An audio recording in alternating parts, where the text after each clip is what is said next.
আনতাকুতুলা ওয়ালাদাকা মাখাফাতা আইয়াতআমা মাআক, তোমার সন্তান তোমার খাদ্যে অংশগ্রহণ করবে এই ভয়ে সন্তান হত্যা করা। সূরা বানী ইসরাঈলের 31 নম্বর আয়াতে আছে, ওয়ালা তাকতুলু আওলাদাকুম খাশিয়াতা ইমলাক, দারিদ্রতার ভয়ে তোমরা তোমাদের সন্তান হত্যা করো না। নাহনু নারযুকুহুম ওয়া ইয়্যাকুম, আমি তাদেরকেও রিজিক দেই তোমাদেরকেও রিজিক দেই। সূরা আনামের 151 নম্বর আয়াতে আসছে, ওয়ালা তাকতুলু আওলাদাকুম মিন ইমলাক, সেখানে খাশিয়াতা না। সূরা বানী ইসরাঈল হলো খাশিয়াতা ইমলাক, আর সূরা আনামে মিন ইমলাক। তোমরা দারিদ্রতার ভয়ে তোমাদের সন্তান হত্যা করো না। নাহনু নারযুকুকুম ওয়া ইয়্যাহুম, সূরা বানী ইসরাঈল আছে নাহনু নারযুকুহুম ওয়া ইয়্যাকুম, সূরা আনামে আছে নাহনু নারযুকুকুম ওয়া ইয়্যাহুম, তোমাদেরকেও রিজিক দেই তাদেরকেও রিজিক দেই। আর বানী ইসরাঈলে যেটা এটার অনুবাদ, তাদেরকেও রিজিক দেই তোমাদেরকেও রিজিক দেই। তো দারিদ্রতার ভয়ে সন্তান হত্যা করা এটা সবচেয়ে বড় পাপের একটা। এক সন্তান হওয়ার পর 6 বছর আর সন্তান কেন হচ্ছে না বলেন? কে খাওয়াবে? যদি উত্তর হয় এটা, তাহলে আপনি বড় পাপ করছেন। ক্বালা সুম্মা আইয়ুন ইয়া রাসূলুল্লাহ, হুজুর এরপর সবচেয়ে বড় পাপ কোনটি আপনার কাছে জানতে চাই। নবী বললেন, আন তুজানি বিহালিলাতি জারিকা, তুমি তোমার প্রতিবেশীর স্ত্রীর সাথে ব্যভিচারে লিপ্ত হয়ে যাওয়া এরপর সবচেয়ে বড় পাপ। নাউজুবিল্লাহ। তাহলে এই 3টি বড় পাপের কথা হাদিসে আসছে। এই হাদিসের মধ্যে এর মধ্যে 1 নাম্বার শিরিক করা। আল্লাহ আমাদেরকে শিরিক মুক্ত কথা কর্ম করার তৌফিক দান করেন। এটা হলো সূরা বানী ইসরাঈলের 23 নম্বর আয়াতের চূড়ান্ত 2টি ফয়সালার প্রথম চূড়ান্ত ফয়সালা, আল্লাহ ছাড়া কারো ইবাদত করা যাবে না। 2 নম্বর চূড়ান্ত ফয়সালা, ওয়াবিল ওয়ালিদাইনি ইহসানা, পিতা মাতার আনুগত্য করবা, তাদের নাফরমানি করা যাবে না। সহিহ মুসলিমের বর্ণনা 2549 নম্বর হাদিস, 2549। জাআ রাজুলুন ইলা নবিয়্যিল্লাহি সাল্লাল্লাহু আলাইহি ওয়াসাল্লাম, এক ব্যক্তি রাসূলুল্লাহ সাল্লাল্লাহু আলাইহি সাল্লামের কাছে আসলো। আসার পর আল্লাহ রাসূলকে বললেন, ইয়া রাসূলুল্লাহ উবাইউকা আলাল হিজরাতি ওয়াল জিহাদি আবতাগিল আজরা মিনাল্লাহ, আল্লাহর কাছ থেকে প্রতিদান পাওয়ার আশায় আমি আপনার কাছে হিজরতের এবং জিহাদের উপর বায়াত গ্রহণ করব, উদ্দেশ্য আল্লাহর কাছ থেকে প্রতিদান পাব। ফাকালা রাসূলুল্লাহ সাল্লাল্লাহু আলাইহি ওয়াসাল্লাম, হাল মিন ওয়ালিদাইকা আহাদুন হাইয়ুন, তোমার মা বাবা 2 জনের কেউ জীবিত আছে কিনা? সাহাবী জবাব দিলেন, বাল কিলাহুমা, হুজুর 2 জনই জীবিত আছে। فقال رسول الله صلى الله عليه وسلم فهل تبتغي الاجر من الله, তুমি কি আসলে আল্লাহর কাছ থেকে পরিপূর্ণ প্রতিদান পেতে চাও? যদি আল্লাহর কাছ থেকে পরিপূর্ণ প্রতিদান পেতে চাও, ইরজি ইলা ওয়ালিদাইকা ফাহসিন সুহবাতাহুমা, তোমার মা বাবার কাছে ফিরে যাও, তাদের সাথে উত্তম আচরণ করো, আল্লাহর কাছ থেকে পরিপূর্ণ প্রতিদান পেয়ে যাইবা। সহিহ বুখারীর বর্ণনা 3004 নম্বর হাদিস, জাআ রাজুলুন ইলা রাসূলিল্লাহি সাল্লাল্লাহু আলাইহি ওয়াসাল্লাম, এক ব্যক্তি রাসূলুল্লাহ সাল্লাল্লাহু আলাইহি সাল্লামের কাছে আসলেন।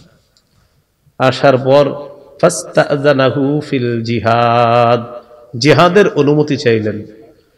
ফাকালা রাসূলুল্লাহ সাল্লাল্লাহু আলাইহি ওয়াসাল্লাম আহাইয়ুন ওয়ালিদাক, আচ্ছা তোমার মা বাবা জীবিত আছে? সাহাবী জবাব দিলেন, জি হুজুর। নবীজি বললেন, ফাফিহিমা ফাজাহিদ, মা বাবার সেবা করার মাধ্যমে জিহাদ করো, তুমি তাদের সেবা করো, তুমি এই সেবার মাধ্যমে জিহাদের সওয়াব পেয়ে যাবে।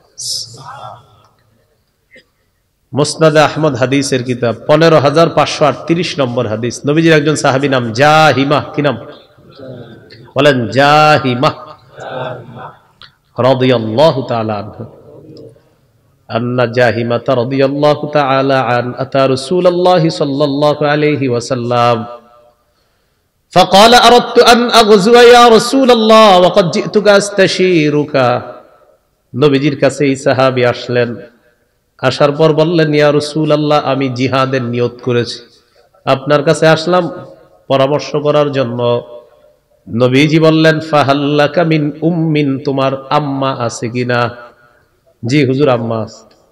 ফাকাল রাসূলুল্লাহ সাল্লাল্লাহু আলাইহি ওয়াসাল্লাম, ইলজামহা ফাইন্নাল জান্নাতা তাহতা রিজলাইহা, মায়ের সেবা করা আবশ্যক করে নাও, মায়ের দুই পায়ের নিচে আল্লাহর জান্নাত। মার সেবা করো, সেখানেই তোমার জান্নাত। এই জন্য পিতা মাতার শুকরিয়া আদায় করা সারা জীবন, আল্লাহর শুকরিয়া আদায় করার পাশাপাশি মা বাবার প্রতি কৃতজ্ঞ থাকা। সূরা লোকমানের 14 নম্বর আয়াতে আছে, ওয়াসাইনাল ইনসানা বিওয়ালিদাইহি, আমি মানুষকে হুকুম করেছি তারা যেন পিতা মাতার আনুগত্য করে। হামালাতহু উম্মুহু ওয়াহনান আলা ওয়াহনিন, মা তার সন্তানকে পেটে ধারণ করেছে কষ্টের পর কষ্ট সহ্য করে। ওয়া ফিসালুহু ফি আমাইন, 2 বছরে তার দুধ ছাড়ানো হয়। আল্লাহ তাআলা বলেন, আনিশকুরলি ওয়ালি ওয়ালিদাইক, যেহেতু আমি আল্লাহ তোমাকে দুনিয়াতে আনলাম, তাই আমার শুকরিয়া আদায় করো। ওয়ালি ওয়ালিদাইক, আর যাদের মাধ্যমে তোমাকে দুনিয়াতে আনলাম তাদের প্রতিও সারা জীবন কৃতজ্ঞ থাকো। সুবহানাল্লাহ। দুটি হুকুম, আনিশকুরলি, আমার শুকরিয়া আদায় করো, ওয়ালি ওয়ালিদাইক, পিতা মাতার কৃতজ্ঞ থাকো, তাদের প্রতি কৃতজ্ঞ থাকবা, তাদের শুকরিয়া আদায় করবা। সারা জীবন মা বাবার প্রতি কৃতজ্ঞ থাকতে হবে। আল্লাহ তৌফিক দান করেন। এরপর আল্লাহ বলেন, ইম্মা ইয়াবলুগান্না ইনদাকাল কিবারা আহাদুহুমা আও কিলাহুমা, তোমার মা বাবা দুইজনের একজন অথবা দুইজন যদি তোমার কাছে বার্ধক্যে উপনীত হয়ে যায়, বুড়া বুড়ি হয়ে যায়, বৃদ্ধ বৃদ্ধা হয়ে যায়, তোমার মা বাবা দুইজনের একজন অথবা দুইজন তোমার কাছে যদি বার্ধক্যে পৌঁছে যায়, বৃদ্ধ বৃদ্ধাও হয়ে যায়, মা বাবা বার্ধক্যে আপনার কাছে পৌঁছবে। বার্ধক্য কি, বাংলাটা কি? বার্ধক্য। সহিহ মুসলিমের একটা হাদিস বলি, তারপর কোরআনের আয়াতগুলো বলতেছি। 2551 নম্বর হাদিস, 2551।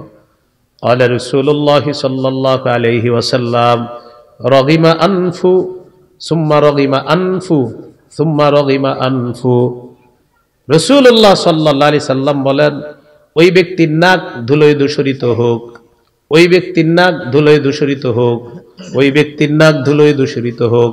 এর মানে সে হতভাগা, সে হতভাগা, সে হতভাগা। সাহাবীগণ বললেন, মান ইয়া রাসূলুল্লাহ, হুজুর কে হতভাগা আপনার কাছে জানতে চাই। নবীজি বললেন, মান আদরাকা ইনদাহু আবাওয়াইহিল কিবারা, যার কাছে তার মা বাবা বার্ধক্যে উপনীত হয়। দেখেন কি বলেন, যার কাছে তার মা বাবা বৃদ্ধ বৃদ্ধা হয়ে যায়, ফালাম ইয়াদখুলিল জান্নাহ, সে যদি ওই মা বাবার সেবা করার মাধ্যমে জান্নাত কামাই করতে না পারে, সে হতভাগা, সে হতভাগা, সে হতভাগা। মা বাবা বার্ধক্যে পৌঁছে গেছে আর সে তাদের এমন সেবা করে নাই যে জান্নাত কামাই করতে পারে নাই। তুমি কেমন সন্তান হইলা যে মা বাবার মাধ্যমে তুমি জান্নাতটাই কামাই করতে পারলা না? তাই নবীজি বললেন, সে হতভাগা, সে হতভাগা, সে হতভাগা। তো যাদের মা বাবা বার্ধক্যে পৌঁছে যায় তাদের ক্ষেত্রে আল্লাহ বলেন, ফালা তাকুল্লাহুমা উফিন, উফ শব্দটা বলবা না। কি বলবা না? উফ শব্দ বলবা না। এটা আবার 3টা কথা মনে রাখবো। বলেন, উফ বলবো না, বিরক্তি প্রকাশ করব না, বিরক্তি সূচক কোন শব্দ বলবো না। আপনার আব্বা আম্মা পাশের রুমে শুয়ে আছে, শীতকাল, প্রচন্ড শীতের রাতে তাদের কাশি উঠছে, আপনি এই পাশের রুমে আছেন আর বললেন, ধুর আর ভালো লাগে না। না না না, এটা বলা যাবে না, বিরক্তি প্রকাশ করা যাবে না। কেন বিরক্তি প্রকাশ করবেন না? মা বাবা বৃদ্ধ বৃদ্ধা হয়ে গেলে সাধারণত এক কথা বারবার বলতে পারে। এটা মুরব্বী যারা হয়ে যায় এক কথা বারবার বলতে পারে না, আপনি বিরক্তি প্রকাশ করবেন না। কারণ ছোটবেলা আপনি একটা কথা 100 বার বলছেন, চিপস আইসক্রিম 100 বার চাইছেন, আপনার আব্বা আম্মা রাগ করে নাই কিন্তু। আল্লাহ বলেন, ফালা তাকুল্লাহুমা উফিন, উফ শব্দটা বলবা না। রাগ করে কখনো মা বাবাকে অভিশাপ দিবেন না। মনে রাখবেন, কেউ যদি মা বাবাকে অভিশাপ দেয় সাথে সাথে আল্লাহ তাকে অভিশাপ দেয়। বলেন, মা বাবাকে যে অভিশাপ দেয় তাকে কে অভিশাপ দেয়? সহিহ মুসলিমের হাদিস, 1978 নম্বর হাদিস আমাদের মাদ্রাসার পাঠ্যপুস্তক অনুসারে, আর আপনাদের পকেটের উস্তাদ অনুযায়ী 5018 নম্বর হাদিস এই হাদিসের মধ্যে আছে। পকেটের উস্তাদ মানে মোবাইল আর কি, হ্যাঁ, ওইটাতে আবার হাদিস পড়ে অনেকে, যদিও এটা আন্তর্জাতিকভাবে মিলবে না আপনাদের পকেটে যেটা, আর মাদ্রাসার যেটা 1978 এটা সারা ওয়ার্ল্ডে মিলে যাবে, আপনাদেরটা শুধু আপনার পকেটেই মিলবে, আর কোথাও মিলবে না। এরপরে বোনাস হিসাবে বইলা দিলাম, মিলাই নিয়েন। হ্যাঁ, এটা বলা জরুরি ছিল না, অনেকে চিপা চুপাই গিয়ে মিলায় আবার, এই জন্য বললাম আর কি।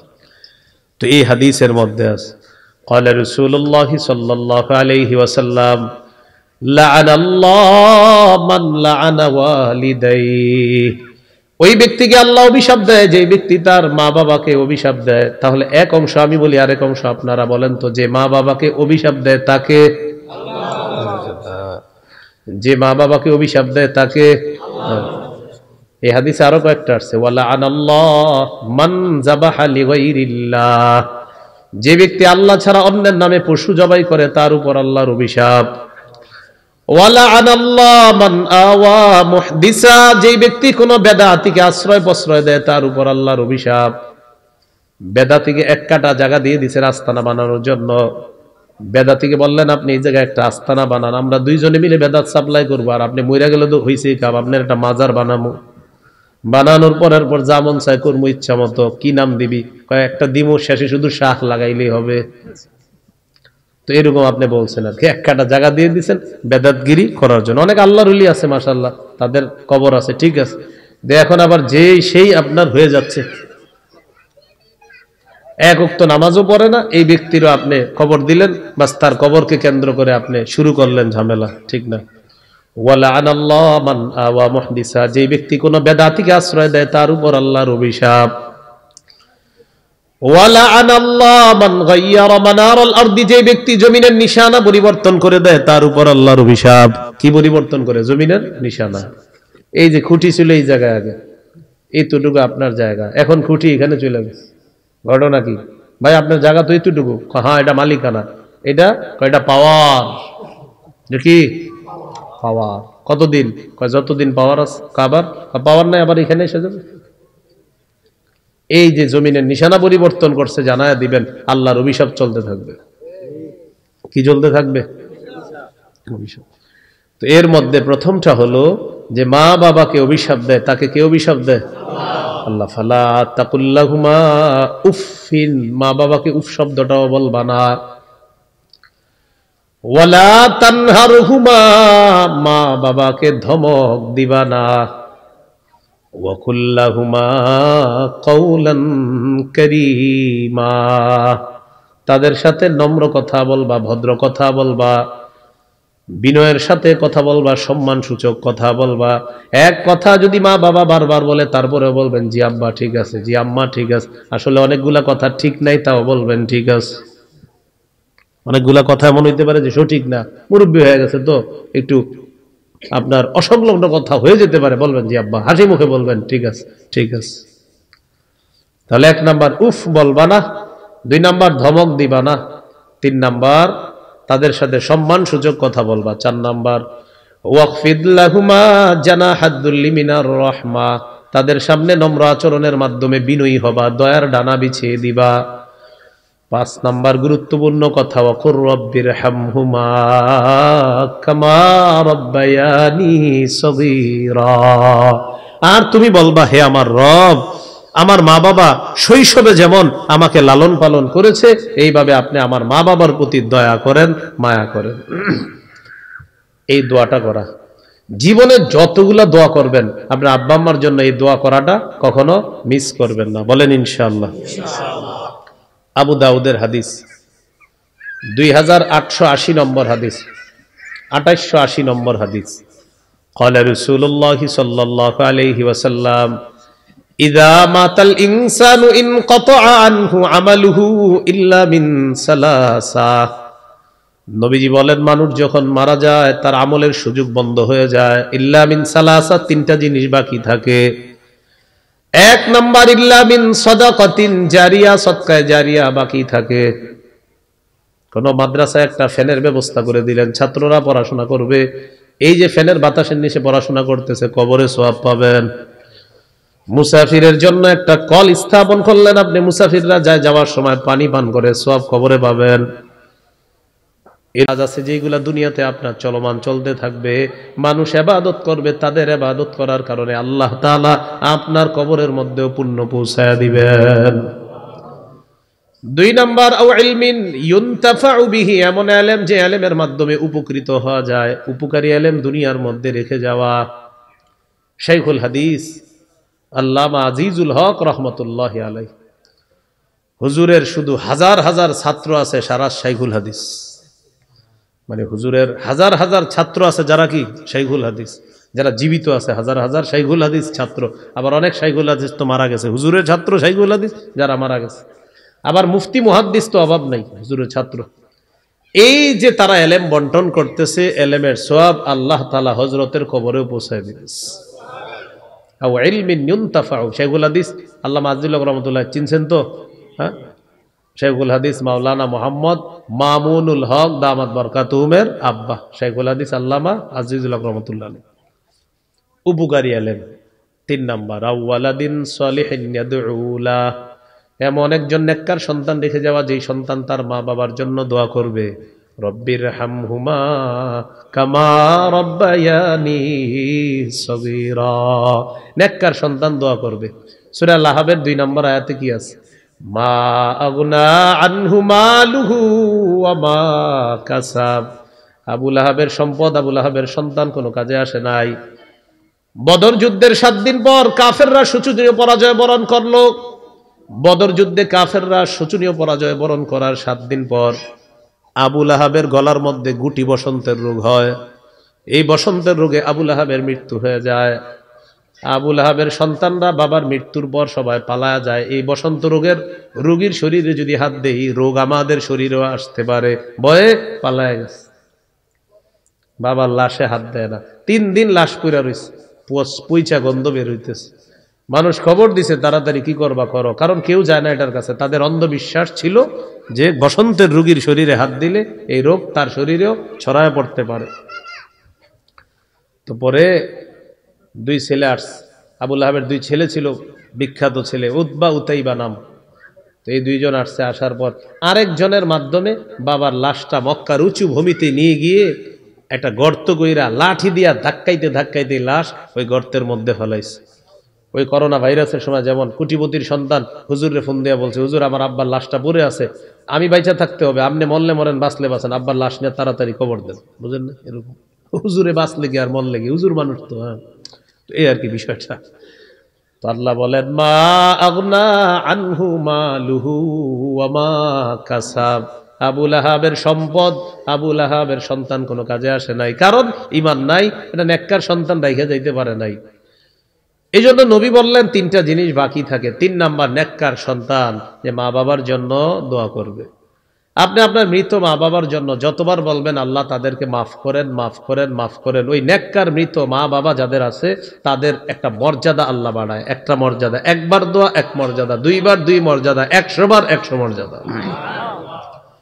দলিল মুসনাদে আহমদ 10618 নম্বর হাদিস, ক্বালা রাসূলুল্লাহ সাল্লাল্লাহু আলাইহি ওয়াসাল্লাম, নবীজি বলেন, ইন্নাল্লাহা লা ইয়ারফাউদ দারাজাতা লিল আবদিস সালিহি ফিল জান্নাহ। আল্লাহ তাআলা নেককার বান্দার মর্যাদা জান্নাতের মধ্যে বাড়ায় দেয়। সুবহানাল্লাহ। তো নেককার বান্দা বলে, আল্লাহ আমার মর্যাদা আপনি কেন বাড়াইলেন?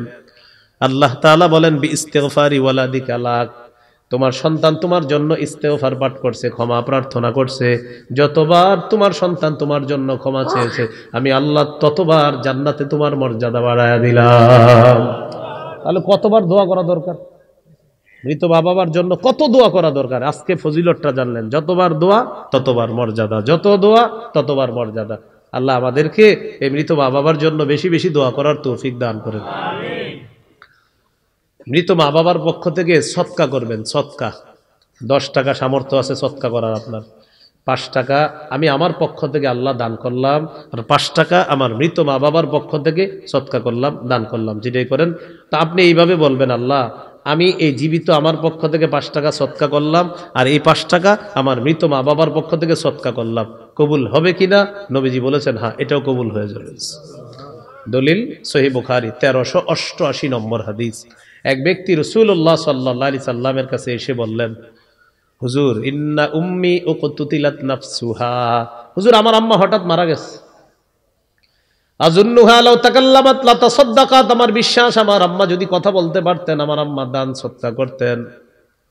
হুজুর আমি আপনার কাছে জানতে চাই, ফাহাল্লাহা আজরুন ইন তাসাদ্দাকতু আনহা, আমি যদি আমার মা বাবার পক্ষ থেকে সদকা করি, আমার মৃত মায়ের পক্ষ থেকে সদকা করি, সদকার এই সওয়াব আমার মৃত মা পাবে কিনা? নবীজি বললেন, অবশ্যই তোমার মৃত মা, এই মৃত মায়ের পক্ষ থেকে সদকা করলে আল্লাহ তাআলা তার কবরে এই সওয়াব পৌঁছায় দিবেন। ফাহাল্লাহা আজরুন বলছে, হুজুর কোনো প্রতিদান হবে? নবী বললেন, হ্যাঁ অবশ্যই প্রতিদান হবে।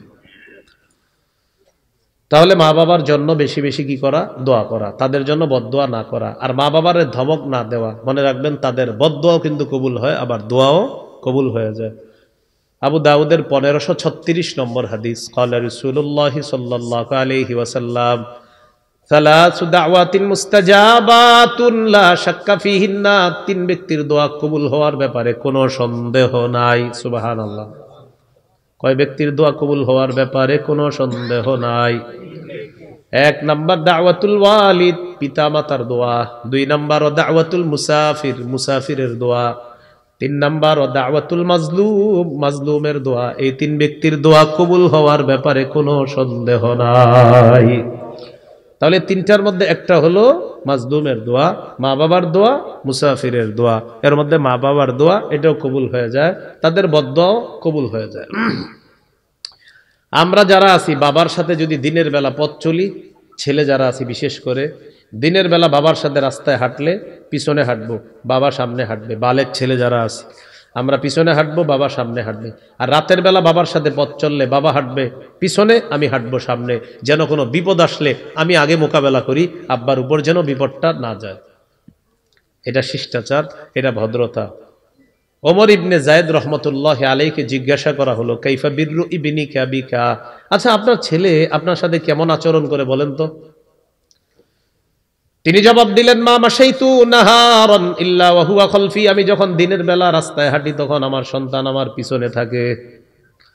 ওয়ালা মাশাইতু লাইলান ইল্লা মাশা আমামি, রাতের বেলা যখন আমি চলি আমার সন্তান আমার সামনে থাকে। আমি দিনের বেলা রাস্তায় হাঁটলে আমার সন্তান আমার পিছনে থাকে, রাতে যখন পথ চলি আমার সন্তান আমার সামনে চলে।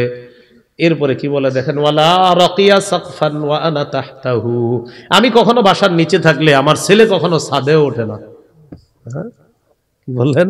ওয়ালা রাকিয়া সাকফান ওয়া আনা তাহতা, আমি নিচে আছি আমার ছেলে ছাদে ওঠে না, আমার বাবা নিচে, আমি কিভাবে ছাদে উঠি? মানে গুনাহ হবে না? আপনি ছাদে উঠলে গুনাহ হবে না? আপনার বাবা নিচে, সন্তান বলতেছে আমার বাবা নিচে, আমি ছাদে কিভাবে উঠি? মানে ভদ্রতা, শিষ্টাচার।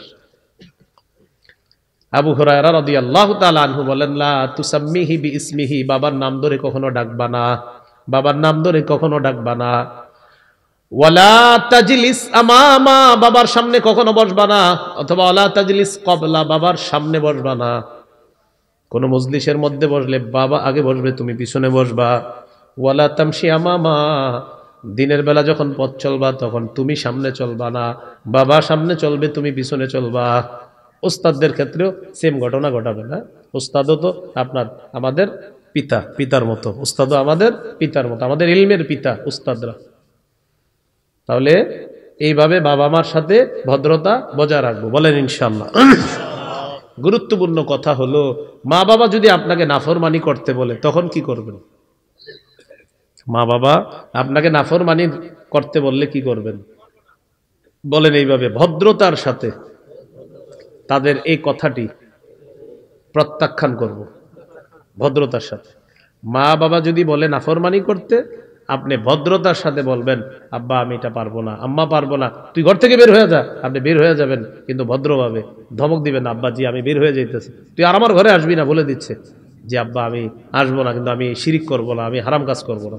ভদ্রতার সাথে আপনি প্রত্যাখ্যান করবেন। দলিল সূরা লোকমানের 15 নম্বর আয়াতে একদম স্পষ্ট দলিল, وَإِنْ جَاهَدَاكَ عَلَىٰ أَن تُشْرِكَ بِي مَا لَيْسَ لَكَ بِهِ عِلْمٌ فَلَا تُطِعْهُمَا, তোমার মা বাবা যদি তোমাকে বাধ্য করে আমি আল্লাহর সাথে শিরিক করার জন্য, ফালা তুতিহুমা, মা বাবার আনুগত্য করবা না, এই কথাটা শুনবা না, এক্ষেত্রে মা বাবার আনুগত্য করবা না।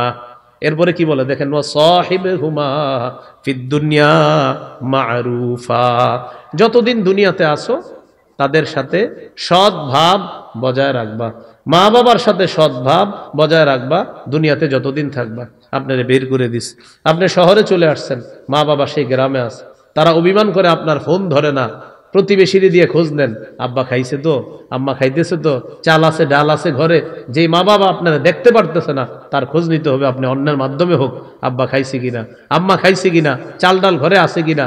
আপনার চাল ডাল তারা নিতে চায় না, ভাইয়ের মাধ্যমে কৌশলে পাঠান, বোনের মাধ্যমে পাঠান, যেইভাবে পারেন খোঁজ খবর রাখেন। নাফরমানি তো করবেন না, তবে সদ্ভাব বজায় রাখতে হবে। এমনকি তারা যদি অন্য ধর্মেরও হয় আর আপনি মুসলমান হয়ে গেছেন, সেই মা বাবার অন্ন বস্ত্র বাসস্থান স্বাস্থ্যের খোঁজ খবর সন্তান হিসাবে আপনার রাখতে হবে। তাহলে গুরুত্বপূর্ণ কথা, শিরিক করতে বলছে করব না, ভদ্রতার সাথে, উগ্র ব্যবহার করব না। শিরিক করতে বলছে করব না শিরিক, তো উগ্র ব্যবহার করবা না, উগ্র ব্যবহারও করা যাবে না। আল্লাহ কথাগুলা মনে রাখার তৌফিক দান করেন। রাসূল সাল্লাল্লাহু আলাইহি সাল্লামের সাহাবী সাদ, কি নাম? সাদ রাদিয়াল্লাহু তাআলা, তিনি মুসলমান হইলেন। তার আম্মা তাকে বললেন, তুই ইসলাম ছেড়ে দে। নাউজুবিল্লাহ বলেন। তো ছেলে বললেন, অসম্ভব। না, তুই ছেড়ে দে। না, অসম্ভব আম্মা। মা বললেন, আল্লাহি লা আতআমু তাআমান ওয়ালা আশরাবু শারাবান হাত্তা আমুতা আও তাকফুরা বি মুহাম্মদ সাল্লাল্লাহু আলাইহি ওয়াসাল্লাম। আল্লাহর কসম, আমি খাবো না, আমি পান করব না, হয়তো আমি মরে যাব, না হয় তুই মুহাম্মদকে সাল্লাল্লাহু আলাইহি সাল্লাম, নাই তো তুই মুহাম্মদকে সাল্লাল্লাহু আলাইহি সাল্লাম, নয়তো তুই মুহাম্মদ সাল্লাল্লাহু আলাইহি সাল্লামকে অস্বীকার করবি। হয় আমি মারা যাব, না হয় তুই মুহাম্মদকে সাল্লাল্লাহু আলাইহি সাল্লাম তাকে অস্বীকার করবি। হয় আমি মারা যাব, না হয় তুই নবীকে অস্বীকার করবি, অন্যথা আমি খাবো না, আমি পান করব না। দুইটা অপশন, হয় আমি মারা যাব, না হয় তুই মুহাম্মদ সাল্লাল্লাহু আলাইহি সাল্লাম তাকে অস্বীকার করবি, কোনটা করবি কর। তো এই কথা বলার পর ছেলে বিপদে পড়ে গেছে। বলেন ঈমান, বলেন ঈমান। মা, ঈমান, মা, একদিক দিয়ে ঈমান, আরেক দিক দিয়ে মা। মা খাবে না, আর এদিক দিয়ে সন্তানের ঈমান ছাড়তে হবে। মা শর্ত দিস, কি করবে? আল্লাহ তাআলা সূরা আনকাবুতের ৮ নম্বর আয়াত নাজিল করে সাদ রাদিয়াল্লাহু তাআলা আনহুকে প্রশ্নের সমাধান দিয়ে দিচ্ছে। সুবহানাল্লাহ। আল্লাহ বলেন, ওয়া ইন জাহাদাকা লিতুশরিকা বি মা লাইসা লাকা বিহি ইলমুন ফালা তুতি'হুমা। তোমার মা বাবা যদি তোমাকে বাধ্য করে আমি আল্লাহর সাথে শিরিক করার জন্য, মা বাবার এই কথাটা তুমি মানবা না। সাদ রাদিয়াল্লাহু তাআলা আন তার মাকে জানায়া দিলেন, আম্মা 100 বার যদি আপনি জীবন পান, আবার যদি মৃত্যুবরণ করেন, আপনার যদি 100 বারও জান ফিরে পান, আবার আপনি মৃত্যুবরণ করেন, আবার জীবন ফিরে পান, আবার মৃত্যুবরণ করেন, কয়বার? আপনি বাঁচতে পারেন, আবার মরতে পারেন। আম্মা আমি ভদ্রতার সাথে বলতেছি, আমি মুহাম্মদ সাল্লাল্লাহু আলাইহি ওয়াসাল্লামকে অস্বীকার করতে পারবো না। আম্মা এটা আমার পক্ষে সম্ভব না। তাহলে কি শিখলাম? মা বাবা নাফরমানির কথা বললে উগ্রতার সাথে তাদের কথাটা প্রত্যাখ্যান করতে হবে, উগ্রতার সাথে, নাহলে ভদ্রতার সাথে। আল্লাহ মনে রাখার তৌফিক দান করেন। মা বাবা বিধর্মী হলে তাদের জন্য হেদায়েতের দোয়া করা। বলেন, কি দোয়া করা? যেন আল্লাহ কি দিয়ে দেয়? হেদায়েত দিয়ে দেয়। সহিহ মুসলিম 2491 নম্বর হাদিস। একটু কমায় দেন, হালকা একটু কমায় দেন, হালকা। হ্যাঁ, এই হাদিসের মধ্যে আসছে আবু হুরায়রা রাদিয়াল্লাহু তাআলা তার আম্মা মুশরিকা, প্রতিদিন আম্মাকে দাওয়াত দেয়, আম্মা শুধু প্রত্যাখ্যান করে দাওয়াত। তো আবু হুরায়রা রাদিয়াল্লাহু তাআলা আনহু বলেন, কুনতু আদউ উম্মি ইলাল ইসলাম ফাতাবা আলাইয়া। আমি আম্মাকে ইসলামের দাওয়াত দেই, এমন অবস্থা ওয়াহিয়া মুশরিকা, আম্মা হলেন মুশরিকা, মানে মুসলিমা না। ফাতাবা আলাইয়া, আম্মা শুধু অস্বীকার করে, এই সর, তুই আমার দাওয়াতের কথা বলবি না, খালি প্রত্যাখ্যান করে। ফাদাউতুহা ইয়াওমান, একদিন দাওয়াত দিলাম। ফাসমাতনি ফি রাসূলিল্লাহি সাল্লাল্লাহু আলাইহি ওয়াসাল্লাম মা আকরাহু। নবীজির শানে এমন কিছু কথা শোনায়া দিছে যা আমার পছন্দ হয় না, আমি অনেক কষ্ট পাইলাম। আল্লাহ নবীর শানে কিছু শোনায়া দিছে, নবীর শানে শোনায়া দিছে উল্টা পাল্টা কথা। এখানে একটা গুরুত্বপূর্ণ কথা বলেন, আল্লাহ রসুল, জিহাদ, এই তিনটার প্রতি, এই তিন জিনিসের প্রতি সবচেয়ে বেশি ভালোবাসা থাকতে হবে। আল্লাহর প্রতি, রসুলের প্রতি, জিহাদের প্রতি সবচেয়ে বেশি ভালোবাসা থাকতে হবে। করো তাহলে এবার উল্টাটা করেন, সবচেয়ে বেশি প্রিয় হতে হবে আল্লাহ, রসুল এবং জিহাদ। আল্লাহ বলছে আল্লাহর চেয়ে রসুল আর জিহাদের চেয়ে বেশি প্রিয় হলে আযাবের অপেক্ষা করো। তাহলে প্রিয় হতে হবে বেশি আল্লাহ, প্রিয় হতে হবে বেশি রসুল সাল্লাল্লাহু আলাইহি সাল্লাম, প্রিয় হতে হবে বেশি জিহাদ। তো নবীজির উল্টা পাল্টা কথা বলছে মা, সাহাবী সহ্য করতে পারেনি, নবীজির কাছে আসছে। আতাইতু রাসূলুল্লাহি সাল্লাল্লাহু আলাইহি ওয়াসাল্লাম ওয়া আনা আবকি, কান্না করতে করতে নবীজির কাছে আসলাম। নবীজির কাছে এসে বললাম, ইয়া রাসূলুল্লাহ কুনতু আদউ উম্মি ইলাল ইসলাম ফাতাবা আলাইয়া ফাদাউতুহা আল ইয়াউমা। হুজুর, আমি আমার আম্মাকে ইসলামের দাওয়াত দিই, আম্মা প্রত্যাখ্যান করে, ধারাবাহিকতায় আজকেও আমি আম্মাকে ইসলামের দাওয়াত দিলাম।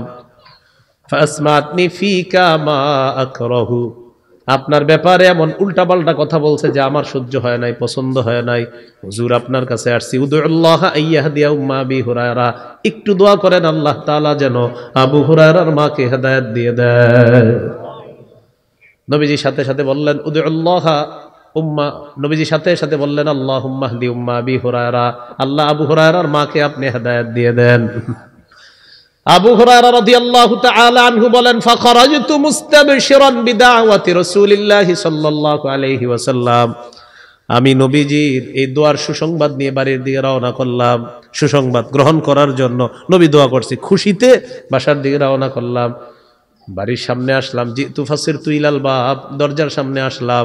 ফাইদা হুয়া মুজাফ, দেখলাম দরজাটা বন্ধ, দরজাটা বন্ধ।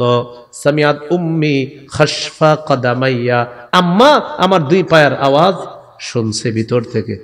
নরম কণ্ঠে বলতেছে, মাকানাক ইয়া আবা হুরায়রা, বাবা আবু হুরায়রা ওখানেই দাঁড়াও, আবু হুরায়রা দাঁড়াও। আবু হুরায়রা রাদিয়াল্লাহু তাআলা আনহু বলেন, সামিআতু খাদখাদাতাল মা, পানির কলকল আওয়াজ শুনলাম। ভালো করে লক্ষ্য করে বুঝতে পারলাম ইগতাসালাত, আম্মা গোসল করলেন, ওয়ালাবিসাদ দিরআহা, চাদর পরিধান করলেন, আজিলাত আন খিমারিহা, ওড়নাটা মাথায় দিতে দিতে তাড়াতাড়ি চুল মুছতে মুছতে ফাতাহাতিল বাব, দরজাটা খুললেন। খোলার পর বললেন, আশহাদু আল্লাহ ইলাহা ইল্লাল্লাহু ওয়া আশহাদু আন্না মুহাম্মাদান আবদুহু ওয়া রাসূলুহু, আমি কালিমা পড়লাম আবু হুরায়রা, এই মুহূর্তে আমি মুসলমান হয়ে গেলাম। দৌড় দিছে আবার নবীজির কাছে, ঘরে ঢুকে না। কে? সাহাবী আবু হুরায়রা। আবু হুরায়রা রাদিয়াল্লাহু তাআলা আনহু বলেন, নবীজির কাছে আসলাম, ওয়া আনা আবকি মিনাল ফারহি, খুশিতে আমি কান্না করতেছি, খুশিতে কান্না করতেছি। নবীজির কাছে এসে বললাম, আবশির, হুজুর সুসংবাদ গ্রহণ করেন, কদ ইস্তাজাবাল্লাহু দাওয়াতাক ওয়া হাদা উম্মা আবি হুরায়রা, আল্লাহ আপনার দোয়া কবুল করেছে, আবু হুরায়রার মাকে আল্লাহ হেদায়েত দিয়ে দিয়েছে। হুজুর আরেকটা দোয়া করেন। কি দোয়া? উদুল্লাহ আইয়ুহাব্বিবানি আনা ওয়া উম্মি ইলা ইবাদিহিল মুমিনিনা ওয়া ইউহাব্বিবাহুম ইলাইনা, হুজুর আল্লাহ যেন আমারে আর আমার মাকে সারা দুনিয়ার সমস্ত মুমিনের অন্তরে প্রিয় পাত্র বানায়া দেয়, আর মুমিনদেরকে যেন আমার আর আমার মায়ের অন্তরে প্রিয় বানায়া দেয়। নবীজি সাথে সাথে বললেন, আল্লাহুম্মা হাব্বিব উবাইদাকা হাদা ওয়া উম্মাহু ইলা ইবাদিকাল মুমিনিনা ওয়া হাব্বিবহুম ইলাইহিম, আল্লাহ আপনার এই ছোট্ট বান্দাটা, মায়া করে বলতেছে, আল্লাহ আপনার এই ছোট্ট বান্দা আবু হুরায়রা আর তার মাকে আপনার সব বান্দাদের কাছে প্রিয় বানায়া দেন, আর সমস্ত বান্দাদেরকে, মুমিনদেরকে তাদের কাছে প্রিয় বানায়া দেন। আবু হুরায়রা রাদিয়াল্লাহু তাআলা আনহু বলেন, আমার জীবনে যত মানুষ আমাকে দেখছে বা আমার কথা শুনছে, নবীর এই দোয়ার বরকতে সবাই আমাকে ভালোবেসেছে, সবাই আমাকে মহব্বত করেছে। ওই সাহাবী, তার নাম কি? আবু হুরায়রা। এই হলো আপনার অমুসলিম মা বাবা হলে তাদের হেদায়েতের জন্য দোয়া করা। এই হলো সূরা বানী ইসরাঈলের 24 নম্বর আয়াত, 25 সর্বশেষ আয়াত যেটা তেলাওয়াত করলাম। রব্বুকুম আ'লামু বিমা ফি নুফুসিকুম, তোমাদের মনে কি আছে এটা তোমাদের রব অধিক অবগত। দুই একটা উল্টা পাল্টা যদি মুখ দিয়ে বের হয়েও যায়, মনটা তো ভালো আছে, তোমার মনে কোনো খারাপই নাই, আল্লাহর কাছে তওবা করবা। ইন তাকুনু সালিহিনা, যদি তোমরা সৎ হও, নেককার হও, ফাইন্নাহু, তবে জেনে রাখো নিশ্চয়ই তিনি মানে আল্লাহ, কানা লিল আওয়াবিনা গফুরা, তিনি অধিক তওবাকারী বান্দাদের জন্য ক্ষমাশীল, দয়ালু। মাশাআল্লাহ।